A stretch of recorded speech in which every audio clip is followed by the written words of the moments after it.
السلام علیکم دوستو، آج کہانی ہماری دو ملکوں کی ہے، یعنی پاکستان اور بھارت۔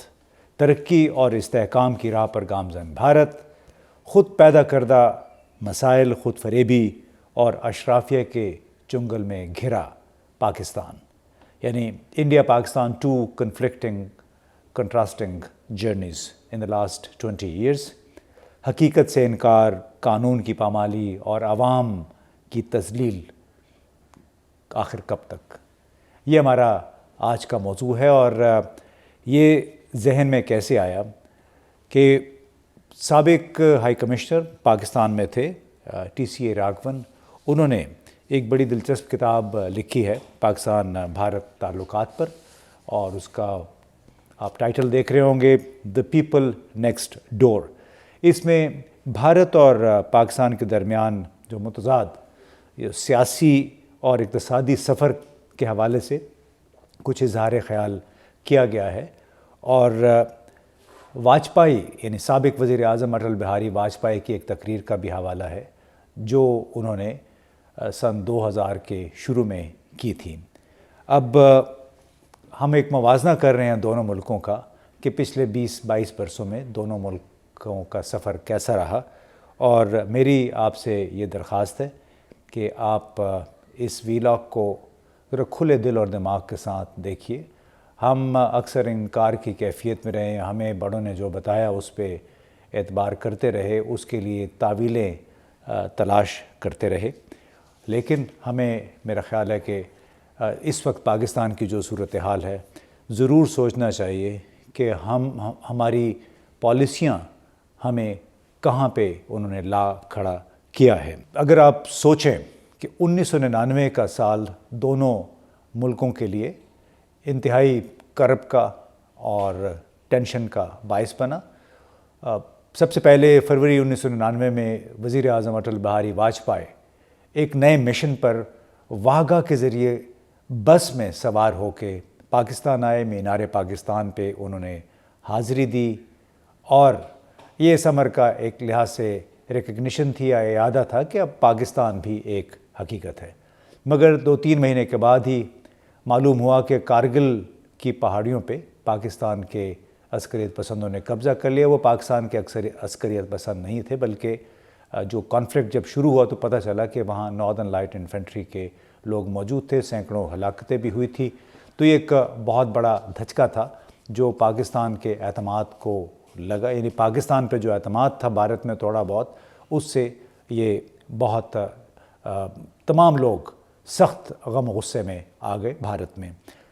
پھر تقریباً 24-25 دسمبر کو نیپال سے بھارتی ایئر لائن کا ایک طیارہ، مسافر طیارہ، فلائٹ نمبر تھی IC-814، وہ کاٹمنڈو سے چلی، وہیں سے اغوا ہوئی، ہوتے ہوتے وہ پھر قندھار پہنچی۔ قندھار میں مذاکرات ہوئے، مذاکرات کے نتیجے میں کوئی 250 کے قریب تمام مسافروں کو رہا کیا گیا، لیکن ان کے بدلے 3 عسکریت پسند تھے، ان کو دہشت گرد انڈیا کہتا تھا، ہمارے نزدیک وہ عسکریت پسند تھے، مشتاق بازگر، عمر سعید شیخ اور مولانا مسعود اظہر۔ وہ بھارتی جیلوں میں تھے، ان کو رہائی ملی، لیکن جناب رہائی ملتے ہی وہ پاکستان آ گئے۔ اب ان تینوں واقعات نے دو طرفہ تعلقات پر انتہائی گہرے نقوش چھوڑے، اور غم غصے کی جو لہر تھی بھارت میں، اس کے نتیجے میں وہاں کی اسٹیبلشمنٹ نے، پالیسی سازوں نے بالکل ایک مختلف نقطہ نظر اختیار کیا، نئی پالیسی بنی۔ اور ٹی سی راگھون صاحب نے اپنی کتاب میں بڑے گہرے خیالات کا اظہار کیا، اور اس میں ایک موقع پہ وہ اڈوانی صاحب کا، ایل کے اڈوانی اس وقت کے وزیر داخلہ تھے، ان کا ایک انٹرویو بھی انہوں نے کوٹ کیا ہے۔ اب اس کا کم و بیش جس انداز میں انہوں نے بات کی ہے، اس کا لب لباب یہ کہ اکتوبر 1999 اور 2001 کے درمیان بھارت نے 3 محاذ پر کام شروع کیا۔ جموں کشمیر میں دہشت گردی کے خلاف جنگ تیز کرنے کا اعلان کیا، اس کے ساتھ ہی پاکستان کو بتا دیا کہ دہشت گردی یعنی سرحد پار سے ہونے والی دہشت گردی میں کمی کے بغیر مذاکرات دوبارہ شروع نہیں ہوں گے۔ ساتھ ہی بھارت نے ایک زبردست سفارتی مہم شروع کی۔ اس مہم کا بنیادی مقصد تھا کارگل کی جنگ میں، کشمیر کی ملیٹنسی میں پاکستان کا کردار اور پاکستان کے مسلح جتھوں کے ساتھ، طالبان مجاہدین کے ساتھ تعلقات کو اجاگر کرنا۔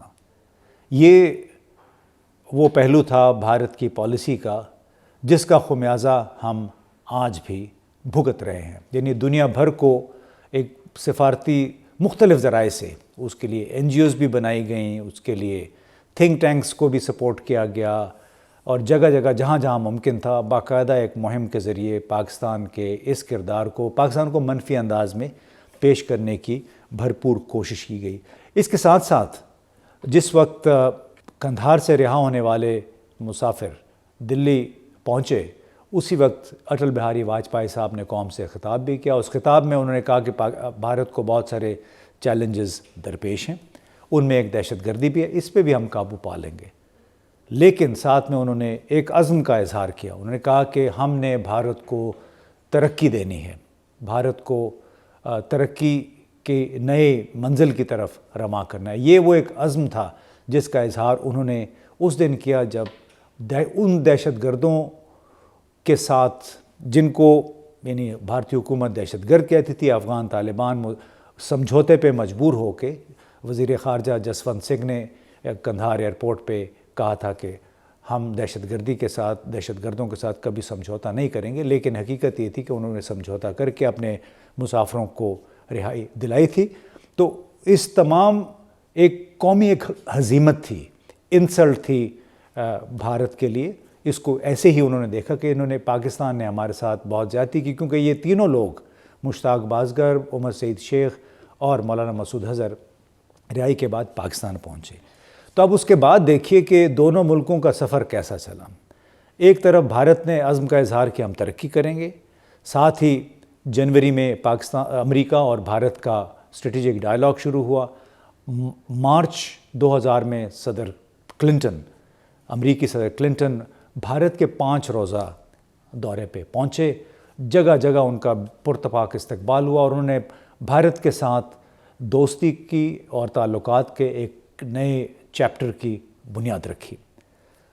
اور اس کے مقابلے میں کلنٹن پاکستان آئے صرف 5 گھنٹے کے لیے۔ 5 گھنٹے میں بھی وہ ایسے لگ رہا تھا کہ جیسے یہ امریکہ کی کالونی ہے، کیونکہ ایئرپورٹ سے لے کے ہمارے ریڈ زون تک، ایوان صدر اور دفتر خارجہ تک تمام راستے ٹریفک جو تھی الٹی کر دی گئی تھی، یعنی وہی ٹریفک کا نظام تھا جو کہ امریکہ میں ہوتا ہے۔ اور یہاں تک کہ وزارت خارجہ کی عمارت کو بھی امریکی میرینز نے ایک لحاظ سے اپنے قبضے میں لیا ہوا تھا۔ ہمارے اس وقت کے خارجہ سیکریٹری شمشاد احمد صاحب ذرا سی تاخیر سے پہنچے تو ان کی گاڑی کو اندر جانے نہیں دیا گیا، بلکہ وہ مین گیٹ پہ اترے اور پیدل پھر اپنے دفتر پہنچے مذاکرات کے لیے۔ تو یہ ایک اسی بات کی طرف TCA راگھون صاحب نے اشارہ کیا ہے کہ کس طرح امریکہ اور بھارت کے تعلقات، پھر ان کا نیوکلیئر ٹیکنالوجی میں کے تعاون میں بھی ان کا ایک معاہدہ ہوا ہے۔ اب پاکستان میں کیا ہوا؟ پاکستان میں جیش محمد بنی، لشکر طیبہ، جماعت الدعوہ، تحریک لبیک پاکستان۔ ہماری جو فیسینیشن تھی پھر افغان طالبان کے ساتھ، وہ اب تک لگتا ہے قائم ہے۔ یعنی ہمیں پاکستان کو دنیا بھر میں پیش کیا گیا طالبان کے ترجمان کے طور پہ، مجاہدین کے ترجمان کے طور پہ، اور ہماری پالیسیاں تھی بھی ایسی کہ اگر فائنینشیل ایکشن ٹاسک فورس، وہ ایک اور انسٹرومنٹ تھا جو بھارت نے استعمال کیا پاکستان کے خلاف، جو سفارتی کوششوں کے ذریعے انہوں نے پاکستان کو پن ڈاؤن کرنا تھا، اس میں فائنینشیل ایکشن ٹاسک فورس کا ایک بہت بڑا کردار تھا۔ اسی کے ذریعے پاکستان کو پھر مجبور کیا گیا کہ ان تمام جماعتوں کے خلاف ایکشن لیں، لیکن کیا واقعتاً وہ ایکشن ہم نے لیے، وہ بھی ابھی بڑی کوشچنیبل بات ہے۔ البتہ ایک جائزہ مختصر سے یہ بھی ہم پیش کر سکتے ہیں کہ سن 2000 میں بھارت کی GDP کوئی تقریباً 463 ارب ڈالر تھی۔ 2021 میں بھارت کا GDP اب بڑھ کے 3173 بلین پہنچ گیا۔ پھر 2011 اور 2015 کے درمیان تقریباً 100 ملین بھارتیوں کو غربت سے نکالا گیا۔ اس وقت بھارت برکس، کوآڈ جیسے بین الاقوامی امریکہ کی سربراہی میں بنے ہوئے الائنسز کا حصہ ہے۔ OIC میں اس کو خصوصی مبصر کی حیثیت حاصل ہے، اس حوالے سے پاکستان کی بات نہیں سنی گئی۔ انڈیا جو ہے وہ کلائمیٹ چینج پرفارمنس انڈیکس میں 8ویں نمبر پہ ہے۔ ایز آف ڈوئنگ بزنس کے حوالے سے بھارت دنیا بھر میں 190 ملکوں میں اس وقت 63ویں نمبر پر ہے، اور دنیا کا ہر بڑا برانڈ، ہر بڑی company, multinationals, Amazon, Wipro, Citigroup, Mercedes, کوئی بھی نام آپ لے لیں، Intel, Microsoft, Google, Tata group, یہ اب ٹاٹا گروپ بھی اب تقریباً ملٹی نیشنل ہو چکا ہے۔ تھسن کروپ جرمن کمپنی ہے، یہ بھی بھارت میں موجود ہے۔ تو اس طرح کوئی درجنوں بین الاقوامی کمپنیاں ہیں، ایسی کمپنیاں جو کہ بہت سارے ملکوں میں کام کر رہی ہیں بیک وقت، ان کے ہیڈ کوارٹرز بھارت میں موجود ہیں۔ اس کے مقابلے میں آپ پاکستان دیکھیں، پاکستان کی GDP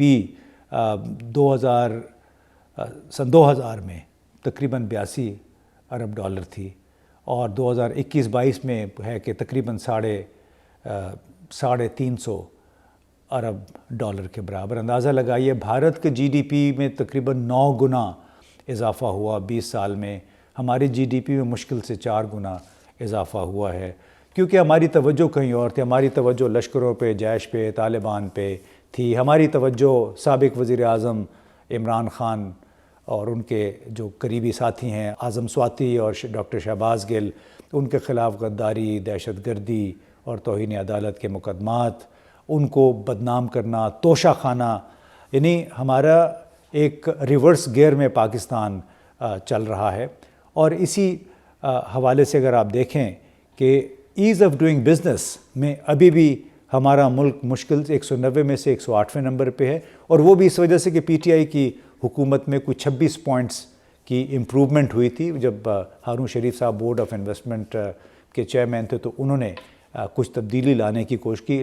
اس کے بعد سے یعنی 2019-20 کے بعد سے ہم ادھر ہی 108ویں نمبر پہ ہیں۔ یہاں سے فارماسیوٹیکل کمپنیز آہستہ آہستہ جا رہی ہیں۔ ایک وقت میں کبھی 48-50 کے قریب فارماسیوٹیکل کمپنیز تھیں، اب 20 کے قریب رہ گئی ہیں۔ ایک بہت بڑی موبائل کمپنی ہے، وہ اب اپنا کاروبار بیچنا چاہتی ہے۔ اوبر کمپنی تھی، اس نے اپنا کاروبار بند کر دیا ہے۔ اس وقت آپ کو معلوم ہے کہ کراچی پورٹ پہ کنٹینرز کچھ 400-500 کنٹینرز پھنسے ہوئے ہیں، کیونکہ ان کے کلیئرنس کے لیے ان بینکوں کے پاس ڈالرز نہیں ہیں۔